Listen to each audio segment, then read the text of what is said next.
munaasabadani ballaaran ee loo sameeyay dhagaxdhigga xarun caafimaad oo laga hirgelin doono deegaanka Beerweys oo hoos yimaada degmada Ceelafweyn ee gobolka Sanaag.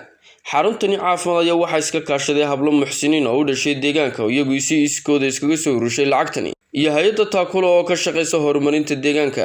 waxa ugu horreynba halkaasi ka hadlay kana warbixiyay sida ay ku timi lacagtani lagu dhisayo xaruntani caafimaad. qaar ka mid ah haweenka soo urushay lacagtani iyo madaxa hay'adda taakulo Cumar Jaamac Faarax oo boqolkiiba 50 ka qayb qaadanaya qiimaha ku baxaya dhismahani.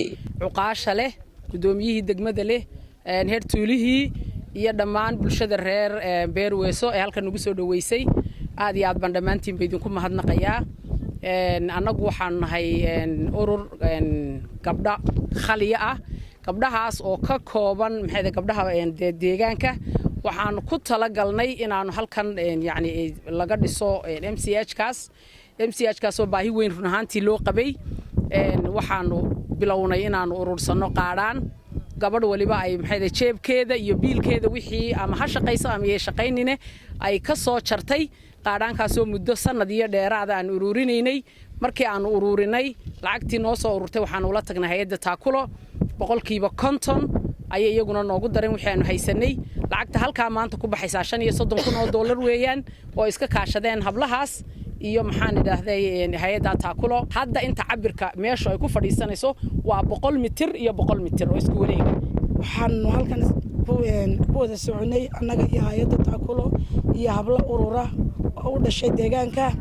waxaanu iska kaashanay xanaanada laga dhisay Beerweys kumaanaan keenin dhaqaale aanu hayno ama hanti aanu meel dhiganay ama wax shaqaale aanu nahay. waxaanu ku keenay iska goyn iyo dadaal fara badan oo aanu gelinay oo aan markaanu aragnay baahida taala dalkayagii iyo deegaankayagii iyo dadkayagii dhibaatada caafimaad ee haysata inaanu u dhisno goob caafimaad. hablayahow anigoo hablahan la hadlayaa hablayahow hablaha idin keenay wax waa habla idin la midka ah ee deegaanka u dhashay weeyaan. way ka yara sadcaaleenun meel dheer kama iman sida ay habluhu dadaaleen ba idinkana dadaal la idinka rabaa. waynu ognahay dalkeena deegaankeena hablaheenu waxay u wada dhintaan umularoor waxay u dhintaan dhiigbax. markaanu hablaha yagi deegaanka aragnay baahiyad badan oo ka soo yeedhaya deegaanka yagi ayaa anaga maxaan ku dhahdaayay na dhiiri gelisay inaanu arrinka ku dhaqaaqno. mashruucan hindisihiisa muddo soo wadeen aniga muddo ilaa hadda 6 bilood laga joogo baan u malaynayaa ayaa habluhu ila soo xidhiidheen. marka waxay hayeen lacag 10,000 dabadeedna waxaan rabnay inaanu dhisno wax 4 qol 2 suuli xafiis yar way isku noqdeen xitaa in la kordhiyo ayay ku tala galeen. waanu isla qiimaynay mashruucu guud ahaan inta ay inantu noo sheegtay ku kacaya sariirihiisii qalabayntiisii oo dhan baa ku jira. waa arki doontaan oo de qalabkii oo dhan waa la keenay. waanu sii wada maraynaa hadda dhammaan inagoo wada socona kala tegi mayno. hawsha waxaan aad iyo aad ugu mahadcelinayaa hablaha deegaanka oo runtii waxa la yiri qofka khayrka ku tusiyaa isaguna ajarka la mid u leeyahay. runtii iyaga ayaa anaga noola yimi markaasaanu aqbalay. qalabka qaarna waxaanu weydiisanay hay'adda Australia way noo soo rareen sariirihii iyo furshaantii dekada berbere ka degono iyaguna maandhow waa la soo raraya waa la idin keenaya. waxoo dhan way isugu qofalayeen. hadhow markuu inaga dhamaadana hay'ado kale aanu idinku soo xidhaynaa oo dhaqaatiirtii iyo dawooyinkii iyo qalabkii iyo dawladda Soomaaliland runtii naga ballan qaaday qorshuuna ugu jiray in meesha laga dhiso MCH talada waa ugu jirtay. marka way naga ballan qaadeen shaqaalihii iyo dawadiibana inay keenaan. sidoo kale waxa iyaguna uga mahadceliyay xaruntani caafimaad ee loo hirgelinayo qaar ka mid ah waayeelka iyo waxgaradka haweenka deegaankaasi Beerweys iyo waliba maayirka degmada Ceelafweyn Cabdiraxiin Yuusuf Axmed iyagoo dhammaantoodba sheegay baahida guud ee loo qabay adeegan caafimaad ee loo hirgelinayo. ciidii noo keentay ilaahay baan horta u mahadcelinaynaa. aqbalka ilaahay baa iska leh.